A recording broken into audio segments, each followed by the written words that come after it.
Hi,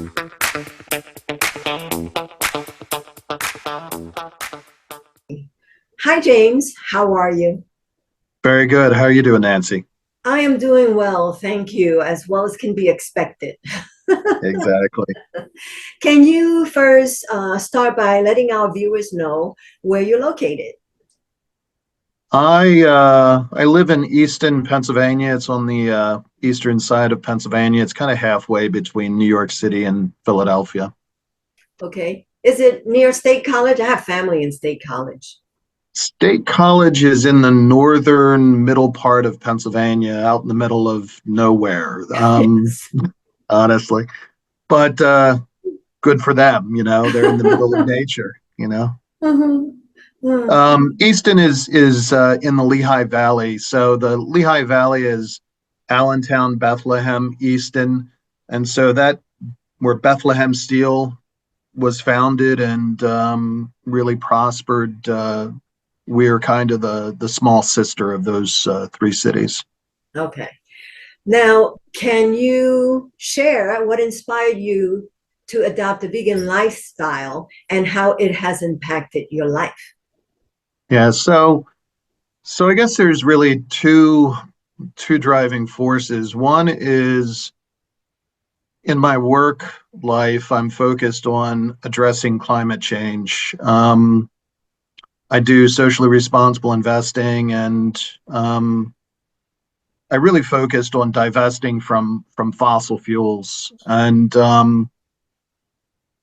as a way to try to take action to help the planet and try to make a difference. And so, the people that I work with value that. Um, and so I'd already been doing that. But then I have my own podcast. It's called Human Insights with James Cox, and you can find it on all your podcast platforms. And way, way, way back in the beginning, I did, and one of my first episodes was an interview with Chase Avior, who's a vegan activist in California. And I saw some of the things that he had posted, I think, on Facebook, and I was intrigued, asked him to talk, and we ended up talking for, I think, about an hour. And he really introduced me to the idea of speciesism, which I really never had considered before. And um, that conversation flipped the switch. And at that point, I was vegan and there was no way going back. I mean, once you kind of become enlightened or see the perspective that we do in terms of what it means to value not just life, but all life, you really can't ignore that. And so that's really what changed me and really kind of set me on this path. And then going back to the climate change aspect, that just reinforced it because when I started looking into the impacts that animal agriculture has on the planet and kind of adding to the disaster that is climate change, and that is the deforestation that goes on in Brazil, basically destroying the lungs of the planet for the sake of growing soybeans or food for you know billions of animals that need not die for us. It really is insane. So the climate change reinforced that and kind of got embedded into my life. It is kind of shameful that we have individuals in the world who die of hunger when we could stop the animal agriculture and all that food can actually feed the whole planet and then individuals need not die. Yeah, I mean the amount of land that's taken up for animal agriculture is, I think it's like 75% of land goes towards animal agriculture, and that really only provides a minuscule amount of the food required for a human diet. And so, just redirecting that land, the water, the resources, you can shrink the overall impact that we have on the environment massively and restore the positive impacts of the environment by rewilding, and also not have the brutality of the murder and genocide of sentient beings and animals, and literally feed every person on the planet. It is a matter of choice that people make in order to be harnessed. Right. And the other ironic part is by not making the right choice, which would be to feed the people instead of the animals, animal agriculture is destroying our soil, our water, our air. And when it is completely gone, then guess what? We're all gone. Yeah. Yeah. I mean, I honestly don't see the defense for animal agriculture, and yet we live in a society that mindlessly goes along and continues to consume regardless. So, Right. Can you share some of the most common misconceptions of veganism that you have encountered? I think the main one is people think that it's hard, and or that it's hard, that like you don't have any choices in terms of with what you eat.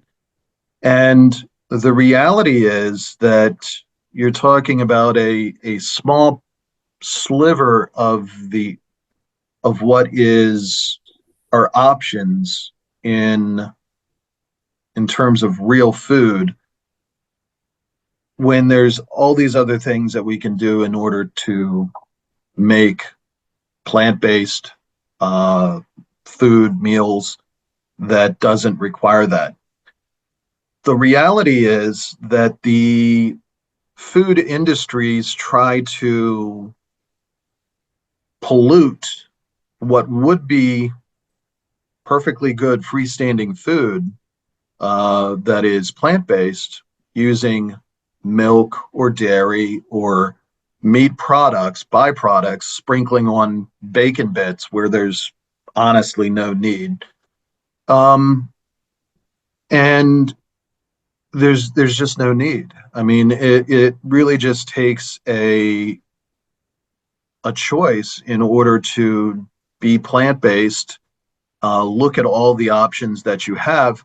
And one of the most empowering things is the power of spices. You can, if you take the spice choices that we have available to us, you can recreate whatever flavors you want in plant-based options, whether it's using tofu or seitan or what you have, mushrooms.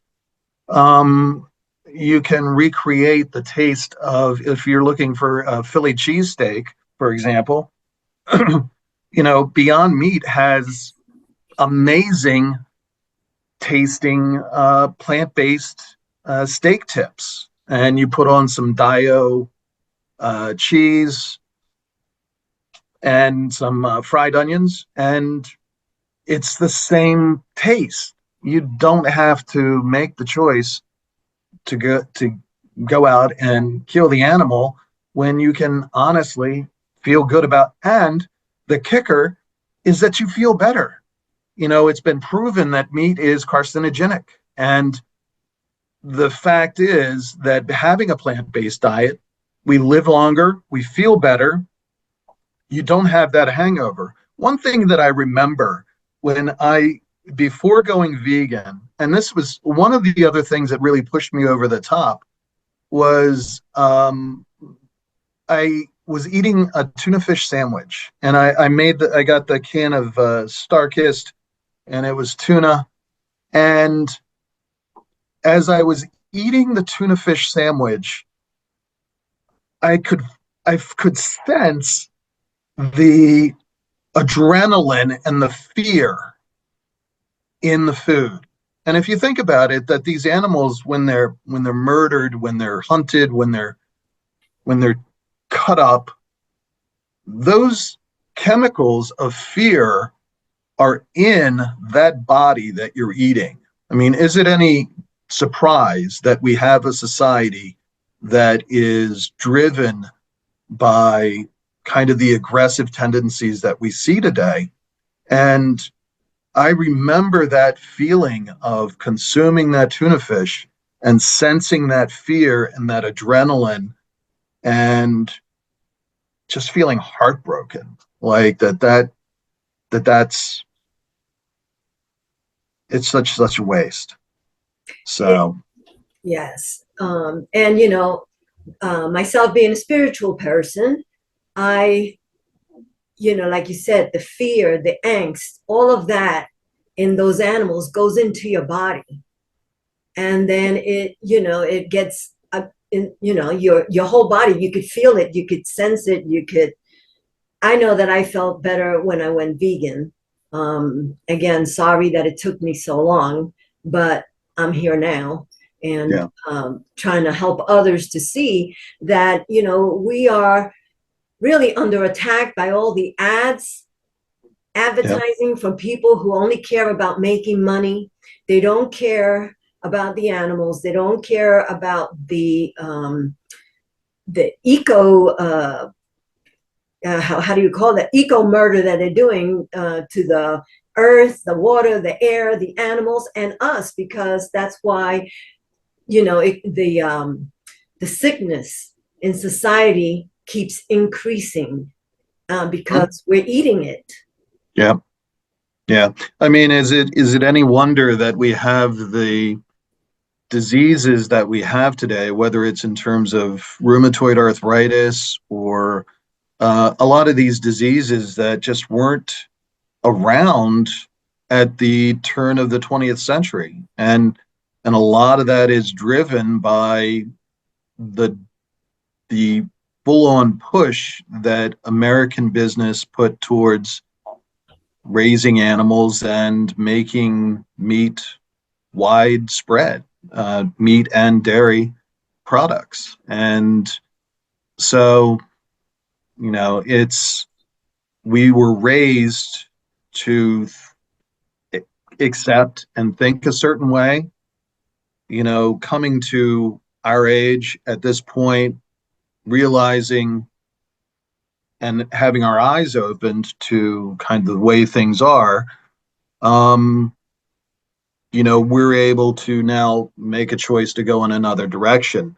Other people have different trajectories in terms of when they make that shift, and all you can do is point it out. People need to find their own path, but the reality is we're spiritual beings in a earthly body, and the choices that we make have an impact not just on our bodies physically but on our souls, and you have to consider what that means in a larger perspective. How do you see the future of veganism evolving? Do you think it's going to be another pandemic, what is it that you think is going to bring people to their senses, kind of to speak? Well, you know, I I think that obviously veganism is accelerating and rising quickly, I think. And you see the growth of kind of plant-based options expanding. And so it is becoming more attractive and more facilitated in the economy to be able to do that. You see more places offering vegan options. So that's positive. As far as with, the entire society going vegan, I honestly don't foresee that. I one podcast that I did was on two political philosophies in the United States. This was right before the election in 2020. One, and the fact that these traditions, there's a conservative tradition and there's a liberal tradition. And the fact is that these two opposing outlooks have existed since the founding of the United States. And so I don't think that that goes away. It would take something dramatic to do that. I do think there'll be more pandemics. I do think they'll be driven by what we see in terms of whether it's bird flu, what happens on hog farms or in dairy farms, or in terms of processing facilities that are unregulated, that where you have food coming, animals being processed that are no longer monitored. And, who knows what gets into the food supply.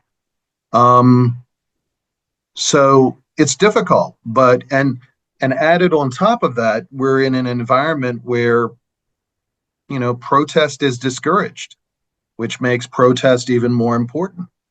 Exactly. But, you have to, all you can do is spread wisdom and love and speak up for those who don't have a voice. And like you said, it's not really looked upon as a good thing to be a protester, but what it said is that when people tell you to shut up is when you need to speak louder, because obviously, the bullying kind of tactics that are employed are just to deter you. Yeah.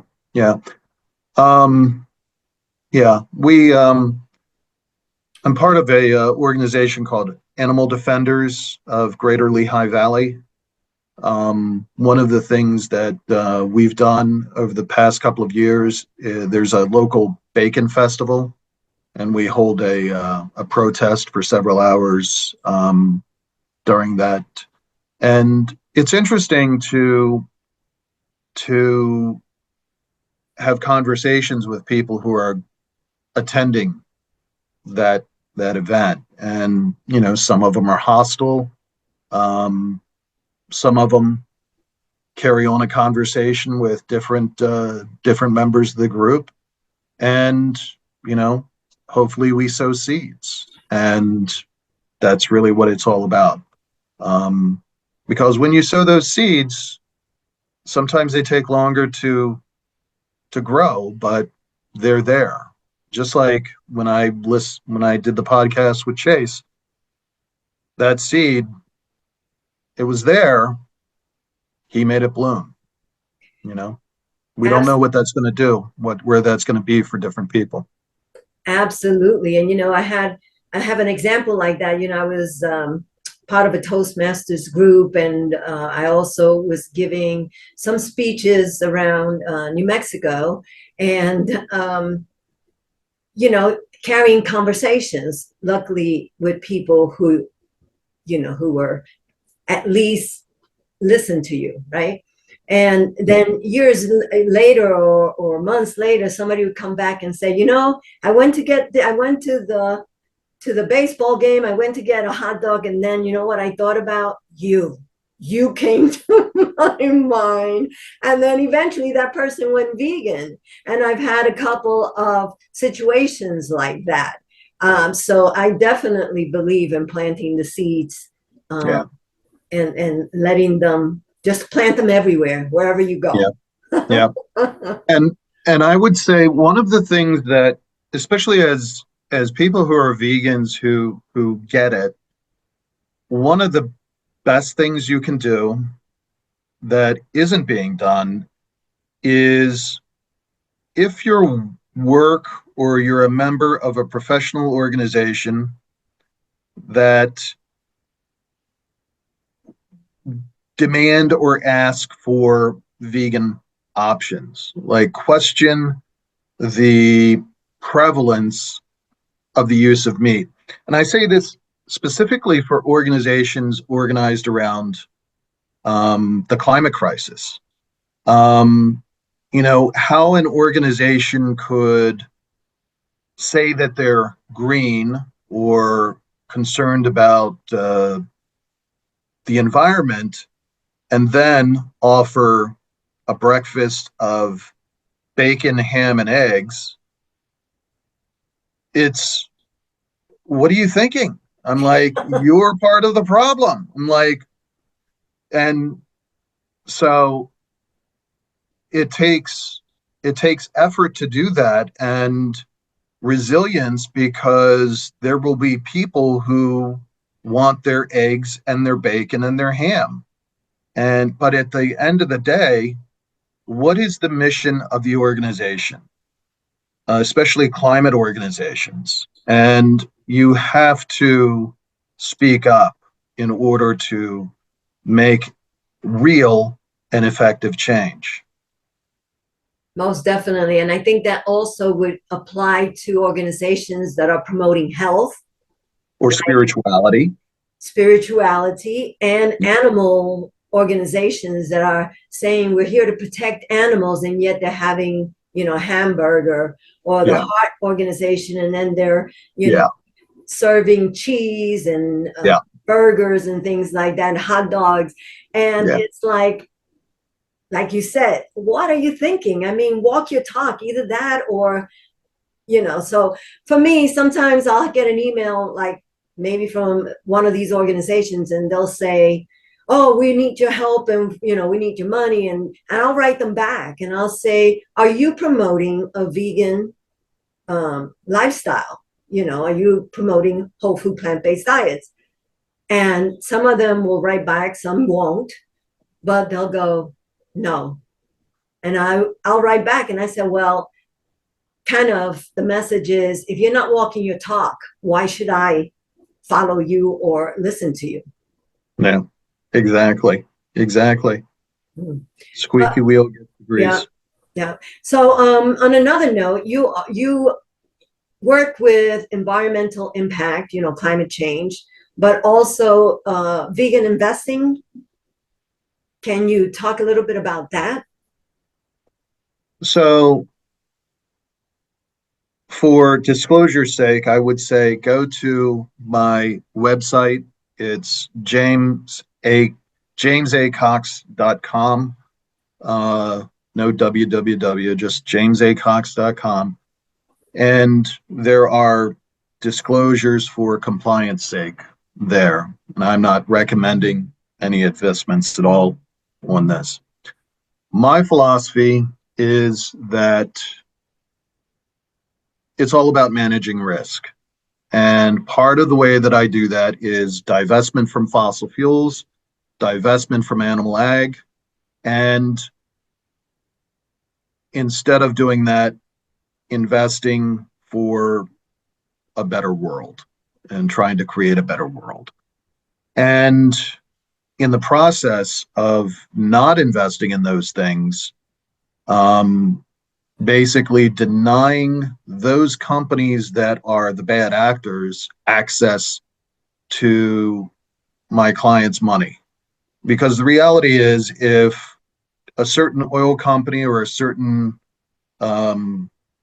animal processing company is looking to raise money and sell shares, they're basically hoping that mutual funds and exchange traded funds and investors will buy those shares. And a lot of mutual funds or ETFs will buy them just because they're part of a index. And they don't consciously choose it. They just trip over it and do it. So this idea of consciously investing, you have to put more into it. And that's what I do for my people. And the reality is that you don't have to it doesn't mean doing worse. You actually do better because you're managing risk better. And that's my approach. So. Okay.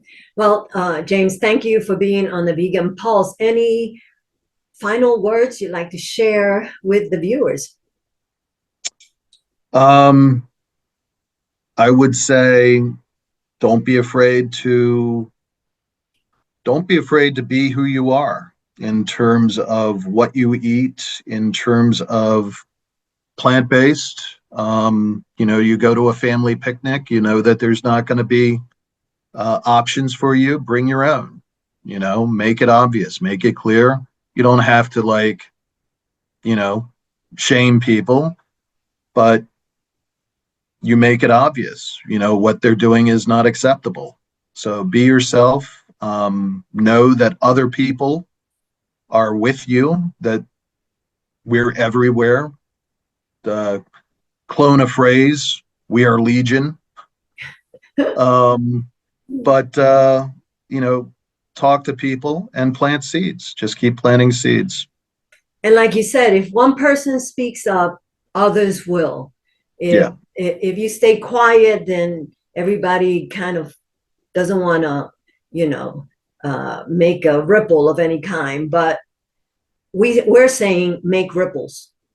Yeah.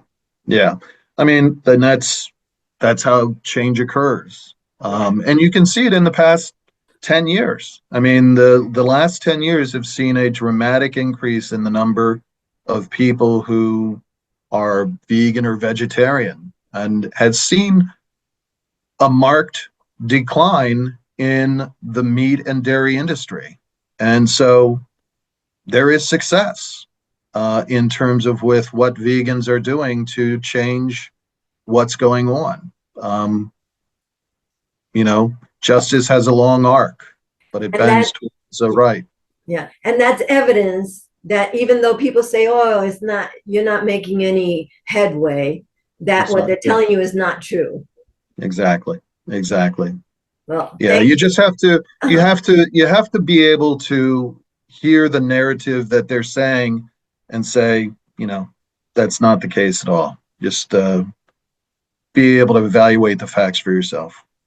Thank you, James. It was great to have you on the Vegan Pulse. Thank you. Take care.